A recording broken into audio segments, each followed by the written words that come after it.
देंगे सर, अपने बोल देंगे।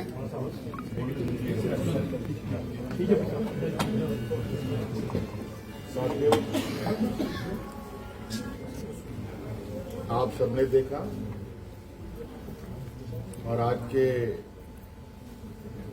ऐतिहासिक दिन के गवाही बने।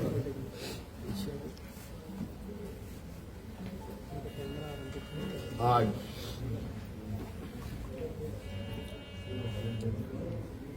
भव्य शपथ ग्रहण के बाद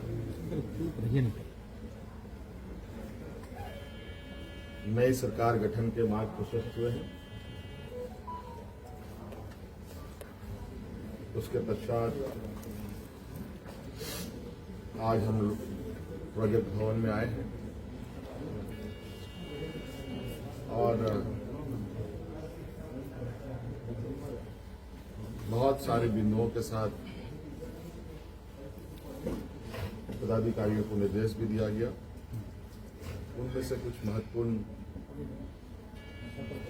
बिंदु हमारे सामने थी, जिसका हम लोगों ने निष्पादन किया।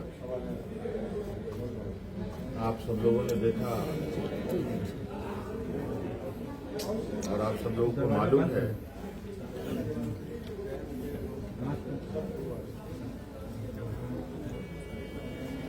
केंद्र सरकार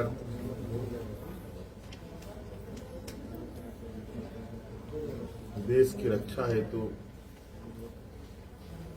अग्निवीर जैसी कार्यक्रम को चला रही है।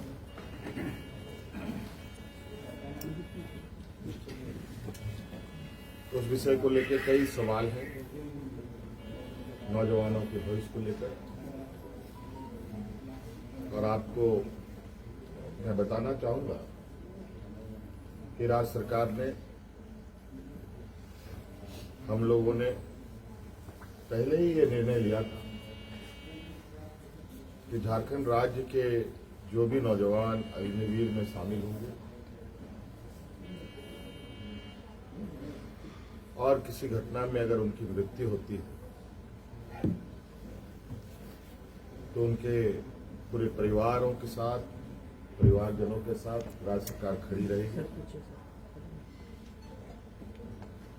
और राज्य पुलिस कर्मियों को जो राज्य की किसी घटना में मृत्यु होने पर जो सहायता सहयोग सरकार देती है, वही सहयोग अग्निवीर के परिजनों को भी दे होगा। आपको मालूम है कि अभी कुछ दिन पहले ही असम के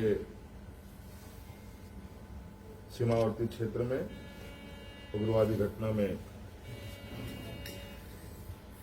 21 या 22 तारीख का दिन है, जहां झारखंड का एक नौजवान चंदन क्यारी, बोकारो जिले का एक क्षेत्र है, वहां का एक नौजवान अर्जुन महतो जो वीर गति को प्राप्त हुआ, उनको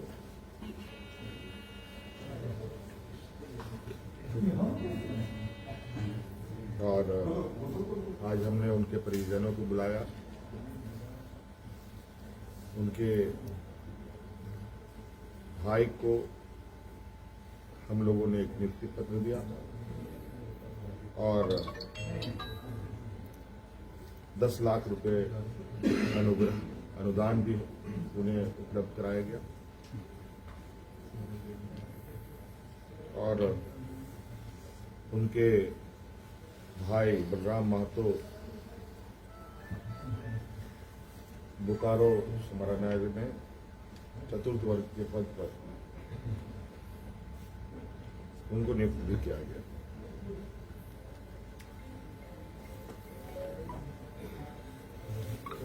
लगभग मुझे लगता है इस घटना को हुए हफ्ता दिन हुआ होगा और हमारी कोशिश थी कि अविलंब उनको ये सहायता उपलब्ध कराया जाए, क्योंकि आप सबको मालूम है कि राज्य में आचार संहिता लागू था। सरकार गठन की प्रक्रिया चल रही थी और सरकार गठन होने के पहला कदम हम लोगों ने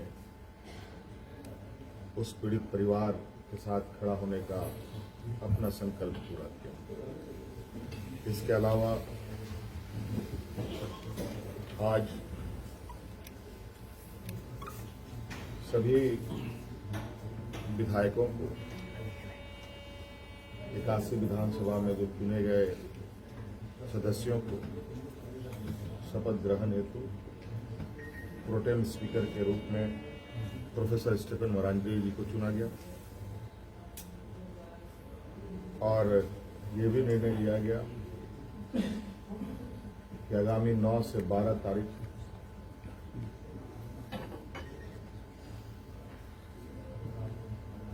सरकार का प्रथम सत्र आहूत होगा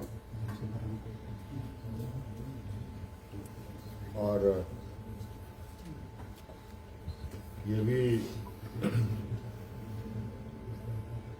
निर्देशित किया गया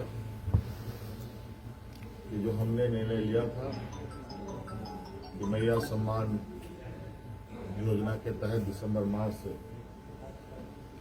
महिलाओं के खाते में 2,500 रुपये देने का, उसे भुगतान किया जाएगा प्रतिमाह।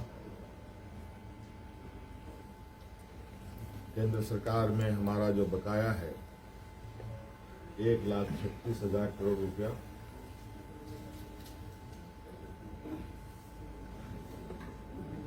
जो केंद्रीय सरकारी उपक्रमों पर है, उसकी वसूली के लिए कानूनी कार्रवाई प्रारंभ की जाएगी।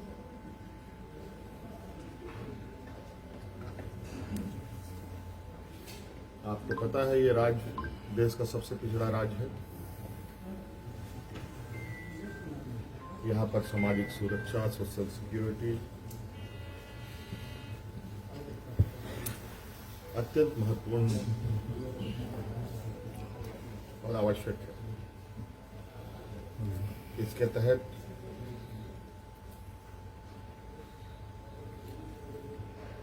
राज्य के गरीब गुरुआ लोगों को उनकी आर्थिक स्वावलंबी कैसे बने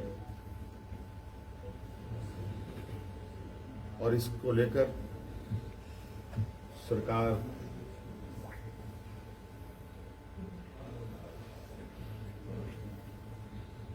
को अपनी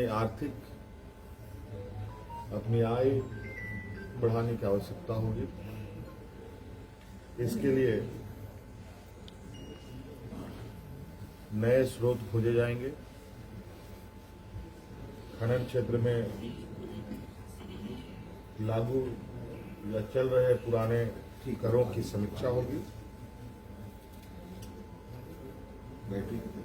और उसमें वृद्धि एवं न्यायिक मामलों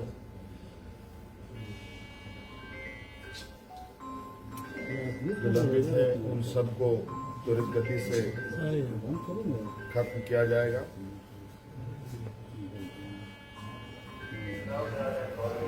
खनन क्षेत्र में कितनी अधिक दरें बढ़ाई जा सकती है, इस पर सरकार आगे बढ़ेगी। आप सबको मालूम है कि हम लोगों ने उत्पाद सिपाही में भर्ती की प्रक्रिया पूरी कर ली है, लेकिन इस प्रक्रिया के तहत बड़े पैमाने पर नौजवानों की जाने गई हैं, जो बहुत ही दुखद घटना के रूप में हमारे सामने आया है।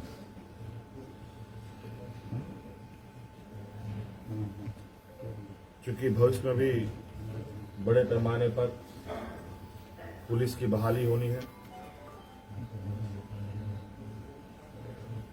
इसलिए अविलंब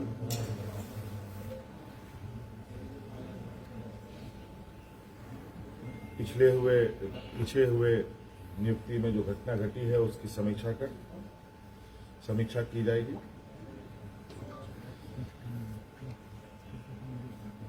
राज्य में सभी पदों पर नियुक्ति के लिए जेपीएससी और जेएसएससी तथा अन्य प्राधिकार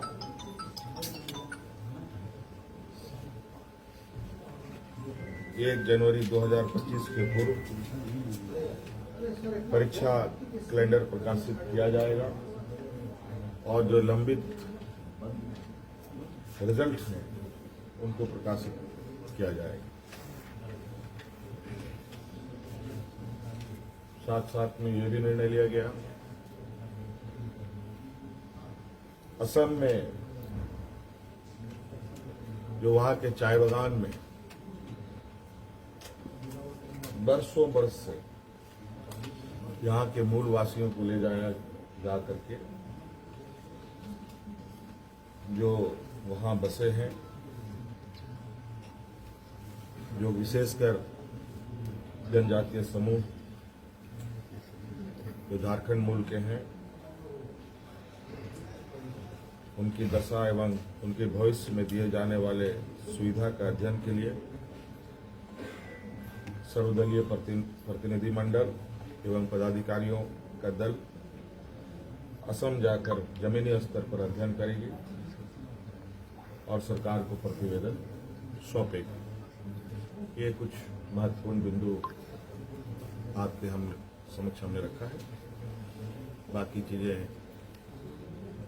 और भी है जो हम समय समय पर आप सब लोगों के समक्ष अवगत कराने का काम करें।